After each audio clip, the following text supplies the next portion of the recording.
Do you think about starting a business but find yourself not taking action because you're worried about failing or what others might think or the fact that you might just be wasting your time? If so, this week's episode is for you. I'm Siobhan Barnes, founder of the Neon Life Society, and this week I'm going to be talking to you about step number 1 to starting the right business for you. So in this video, we're just going to talk about step 1 because there's a lot of juicy components in here. And the first step is mastering your mindset.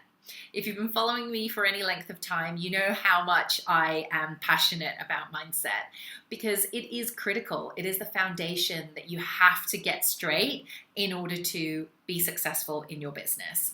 And when you start your own business, as Tony Robbins says, it really is the best personal development course you will ever take.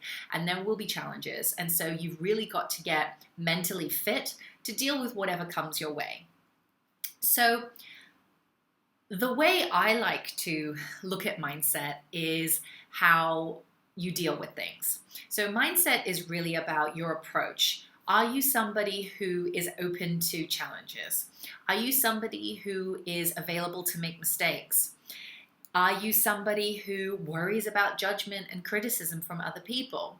Whilst we all have fears and we all have these doubts in our minds, what we do with them is what really counts when you're starting a business. And so if you're in that stage where you're thinking about, should I do this, should I do that, but you just can't move forward, then I invite you today to really start to cultivate a more positive mental attitude, a more positive mindset, or a growth mindset, according to Carol Dweck, who is a Stanford-based psychologist and has an awesome book, which I highly recommend, called Mindset, The New Psychology of Success. So what is this growth mindset? Well, in the book, Carol talks about how you can either have a limited mindset or a growth mindset, a fixed mindset or one where you're open to trying new things. And she did studies on adults, she did studies on children, and looked at resiliency and achievement and success, and found that those who had a growth mindset were most successful. So those who were more open to learning and felt they could learn anything were more successful. Those who persevered in spite of frustrations were more successful. Those who were open to challenges were more successful. Those who said, okay, if I fail, that means I've learned something, they were more successful. If they were focused on effort and attitude to determine the result, they were more successful than those who were focused on only their abilities. And so it's really important to really think about where you stand. Are you somebody who has these traits of a growth mindset?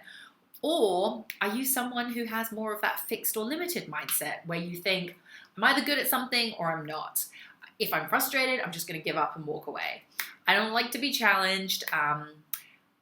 If I fail, that means I'm no good. If you succeed, then I feel threatened. That's a more fixed or limited mindset. And I ask you, where do you fit on this scale? Are you more fixed mindset? Do you think that, your abilities determine everything and challenges are something that you don't want to deal with? Or are you more on the growth mindset where you're open to making mistakes and accepting challenges and just trusting that they are part of the journey? So see where you sit on that scale. And I invite you today to make a commitment to decide whether you want to adopt a growth mindset. It is absolutely possible to turn it around, which is the good news. And it really starts with a decision and then the commitment to make it happen. So cultivating a growth mindset is like going to the gym. When you're developing physical fitness, you also need a regime to develop some mental fitness.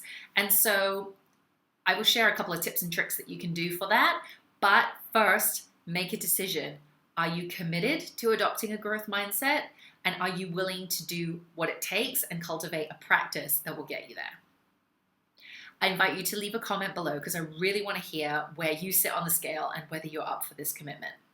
Now, when it comes to cultivating more of this growth mindset, I highly, highly recommend reading books like Carol Dweck's Mindset book, reading books which talk about mindset and psychology, and really immersing yourself in the more positive mental attitudes that are there in the world. Unfortunately, we hear a lot of negative things on media and on Facebook, and it's imperative to feed your mind with positive things. And so I ask you to look out for books that will feed your soul. And it could even just be like reading 15 minutes a day just to get into that mindset. You can try mantras where you get yourself into a positive state. You can try vision boarding where you create images of the life that you want to create and look at that every day. But it's important to do whatever works for you to develop this growth mindset. So I want to hear from you. Let me know where you sit on the scale, what your decision is if you're willing to commit to cultivating this growth mindset, and what you're willing to do to actually start your training. Is it mantras? Is it reading? Is it a vision board? Let me know.